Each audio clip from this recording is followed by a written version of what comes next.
I'm much better now that the ladies are back from space. What were they up there, 10 minutes? It's so cringy. Look at us. We're very wealthy. Don't we look great? Admire us. Well, yeah, and I also think it's fun to see somebody who has no self-awareness. Yeah. They're always the most fun. Clip 1. Katy Perry is in a full-blown meltdown after Joe Rogan absolutely shredded her space trip of the century on his show. Along with PR experts who are claiming the singer may face career extinction. Apparently spending 10 minutes floating in Jeff Bezos' overpriced tin can now qualify as a historic achievement. And the icing on this cringe cake, she landed, kissed the ground, and acted like she just survived Interstellar. She essentially took a roller coaster ride. Well, it was very profound. I don't know if you've seen Katy Perry talk about it, but she's basically a guru now. I know you must be laughing out loud right now on this ridiculousness. And believe me, listening to the whole story is next level. The 11-minute space flight that was touted as some kind of divine feminine gift to humanity. That was one small step for womankind, one giant leap backwards for man. So what happened was this Katy Perry went to space, yes, actual outer space. Technically, she floated for about 11 minutes just above Earth's atmosphere in Jeff Bezos' glorified soda can call Blue Origin. But oh no, don't you dare call it a ride. Please don't call it a ride. That is not a friggin' ride. Whenever a man goes up, no one called that a ride. It was called a flight. It was called a journey, because a ride implies that it's something frivolous. I thought it was condescending. It was belittling to women. Lots of other people in the media were embarrassing themselves during this ordeal. Oprah Winfrey actually wept as she watched the all-female team launch into space. According to Katy and her PR squad, this was a life-altering, emotional, boundary-breaking journey, a spiritual awakening packed into less than the runtime of a bad music video. She came back to Earth like she just had tea with aliens, dropped to her knees, and kissed the Texas dirt like she just returned from war. The drama was Olympic level. To going up, you said that you needed to go to space to heal. I know you're only a few minutes removed from this. I feel super connected to love. Goodness. You'd think she went to Mars the way she's talking about it. She said it was the second most powerful thing in her life after giving birth, not performing in front of millions, not building a chart-topping career, no. This was at 11 minutes of floating in a billionaire's capsule, and suddenly Katy thinks she's a Dalai Lama in a spacesuit. And of course every camera angle was perfectly staged, every word was lined up like it came from a branded script. So many people reach out to me and say, because you did it, it makes me think I can do it too. You know, it's so funny. She said she's heard from women and girls who have said to her, I didn't realize this is something I could do. You know how I know that didn't happen, Megan? Because it's not something they could do, because they're not friends with Jeff Bezos. But the best part, she wasn't even alone. Gayle King was there, and Lauren Sanchez, a.k.a. Bezos' fiancée, was front and center like it was a bridal shower in orbit. They branded it as this historic all-female flight, the whole empowered women empowering women shtick, just with more zero gravity and less substance. Let's celebrate female astronauts. That's the other thing. There has been female astronauts. Let's not minimize this. And while it could have been a genuine moment for female astronauts and scientists, it somehow turned into three rich women floating around with metaphors and makeup. Katy even brought a flower with her, a literal daisy for resilience, like the universe was waiting for her to sprinkle meaning across the stars with a daisy in hand and designer boots on take. Their message for women was take up space. You guys are taking up too much. And here's a joke. Nothing happened, no experiments, no challenges, nothing even remotely astronauty. It was just a controlled elevator ride to space and back. But you'd think she just solved climate change with the way she talked about Earth and love and spiritual awakening. Olivia Wilde reposted an image of Katy Perry kissing the ground. She was acting like she got back from Apollo 13. It's so much money to go to space. Yeah. There's a lot of people who can't even afford eggs. What are they going to do up there that has made it? Like, girl, you floated for 10 minutes and came back with a monologue. That's not spiritual growth, that's PR desperation. And the internet smelled it from a mile away. People didn't feel inspired, they felt insulted. But nope, it flopped harder than her last two albums combined. Last second, they added me to space. I'm bringing this. It was in my bag, and I was like on the subway, and I got the text, and they were like, do you want to go to space? So The memes exploded, people roasted the kiss the ground stunt, even Joe Rogan got in on it and absolutely wrecked the whole thing, calling out the absurdity like it was performance art. Because let's be real, this wasn't about science or space or women in STEM. This was Katy Perry trying to do a soft rebrand in Zero Gravity, hoping people would forget that her music hasn't hit in years and that no one's really been checking for her unless she's dressed as a talking mushroom on TVs. Martha Stewart, God bless Martha Stewart. She posted something online because she went up in a flight that achieved zero gravity. I boarded a Boeing 727 aircraft called G-Force One and experienced what astronauts feel. She wanted a comeback moment. She got a cringe compilation. I swear Joe Rogan didn't just comment on Katy Perry's space adventure. He full-on scalped it with the calm precision of someone cutting through a birthday cake labeled delusional sitting across from Tim Dillon. The man didn't even flinch. His reaction wasn't outrage. It was pure disbelief. Gayle King, upset, had a few things that she needed to explain to those of us who don't understand. And then came the deadpan question that tore the glittery wrapping paper right off the stunt. What were her findings? Joe zoomed in on that with the precision of a man who's seen too many TED Talks. He called it what it was, a dead daisy snipped from its life source, so basically not a symbol of resilience, but the opposite, a withered metaphor clutched by a pop star pretending she just reinvented astronautics. There's nothing frivolous about what we did. Let's see how it went on board the Blue Origin spacecraft.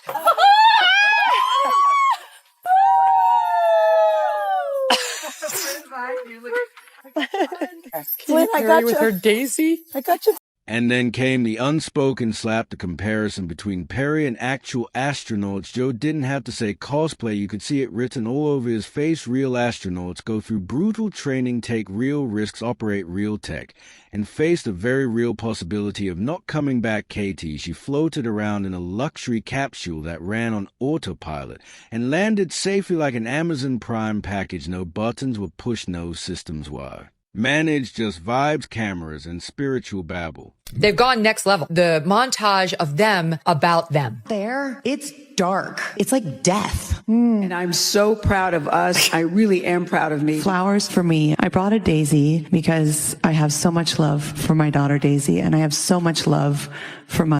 And the reason it stung so badly is because Joe wasn't even angry. He was confused, genuinely baffled at the idea that billionaires and fading pop stars can repackage a luxury experience and try to pass it off as some feminist milestone. And what made his critique hit even harder, he was right, it's not the hate that hurts, it's the accuracy. I can do this. I was telling these guys, I might even now get my ears pierced. I've never gotten my ears pierced because that hurts. I hope they can see the unity that we modeled and replicate that and understand that we weren't just taking up space, we were making space. But then it got worse, because just as the memes were settling in and the mockery was hitting full stride, the FAA showed up like a reality check with receipts. They officially said what we were all thinking: Katy Perry is not an astronaut, neither is Gayle King, definitely not Lauren Sanchez. According to the FAA, you only earn that title if you perform safety-critical tasks during the flight. None of the people in this capsule could actually operate anything. It was all being remotely controlled. So it was cool. They took a very, very expensive, very, very cool roller coaster ride. That announcement brutal, not because it was mean, but because it was so coldly factual. It cut through all the space-themed empowerment speeches and glittery post-flight monologues. None of them were responsible for anything. The rocket flew itself. They were just there, which meant that everything from Katy's emotional speeches to her astronaut girly crew hashtag was based on a title she never owned. And the internet, being the savage beast that it is, pounced immediately. Lauren Sanchez was also reduced to tears by the experience. 6 women just did the same flight that, he did. Oh, I just want to keep hugging you. We duplicated the trajectory of Alan Shepard's flight back in the day. People tore the whole thing apart, taking up space crew, more like taking up screen time. Katy called them her astronaut sisters, like they trained in Houston and solved orbital physics together in reality. They got glammed up pose for the capsule cam and floated for a few minutes like rich kids at a luxury retreat. In case you didn't know, Alan Shepard is famous because he was the first American to go to space in 1961. So we don't celebrate the people who do it as on a tourist trip 60 years later. We celebrate the people who were the first to do it. Gail doesn't want us to say that she took a ride, but that is in fact what she did. She took a ride on a remotely piloted craft. Anyone who denies my achievement is... And the word astronaut isn't some Instagram caption. It means something, it carries weight. It's about risk, sacrifice, and actual contribution, not metaphors and flower props. So when the FAA drew the line, it wasn't just a technicality, it was an MIC drop. It reminded everyone that if the word applies to everyone, then it means nothing, and Katy Perry borrowing that title without doing the work that didn't inspire people, it insulted them. So, it was so quiet. It was just quiet. And now we're supposed to celebrate her crossing new barriers for women, meaning boinking a billionaire and getting a free ticket to space for 11 minutes. And oh, the internet. They had a field day. Comment sections exploded with jokes. People started calling the crew space tourists in Gucci. Some even compared the whole thing to Disney's Soarin' Ride, just with more hashtags and better cameras. Others crowned Katy as the world's first Zerog influencer. And it didn't matter how many heartfelt captions or tearful interviews followed. The narrative had already shifted. No one was buying the pioneer pitch anymore because you can't fake legacy, and you sure as hell can't earn it from inside a Rematech control capsule. They got in their special Oscar de la Renta designed suits, laid down in a capsule, and came back in 10 minutes. Social media didn't just react to Katy Perry's Blue Origin flight. It incinerated that the backlash wasn't organized or calculated. It was instinctual, natural, like the internet collectively saw through the glitter and zero-gravity hair flips and went, nope, we're not doing this today. They admired the universe, and what they were expecting was for us to admire the fact that they were rich enough and famous enough to have been granted this utterly, utterly vacuous experience from which they learned absolutely. And it all started with a savage one-liner that somehow managed to outshine the entire 11-minute mission. One tweet, 4 words. Can we send her back courtesy of Wendy's official account? That wasn't just a roast, it was a cultural scalping. A red-haired burger mascot just torched a pop star, self-declared astronaut era in under 5 seconds. 5 seconds. Because, you know what I was saying? It was like quiet, but then also really alive. One after the other. One after the other, her kneeling on the dirt got pasted into Warzone photos, reality TV reactions, and alien abduction. Posters of phrase astronaut girly friends became a meme genre in itself. People slapped it onto photos of girls doing absolutely anything in matching outfits, holding lattes, taking selfies, shopping at Target. Suddenly Katy's empowering tagline became an instant symbol for elite detachment and PR delusion. Here is the moment that they've been training for. 2 days, becoming a crew, becoming a team. But the training, it all comes down to literally they learned how to buckle their seatbelt. Then came Amy Schumer out of nowhere. She joined the joke like a sniper with perfect comedic timing. She posted about being added to the mission last minute, claiming she just had a spacesuit in her bag. When she got the call, it was satire, obviously, but that's what made it land so hard, because it highlighted just how random and unserious the entire mission looked to the public. The fact that anyone could believe Amy Schumer's joke for even half a second said everything about how the public was seeing Perry's space saga as a punchline, not a breakthrough.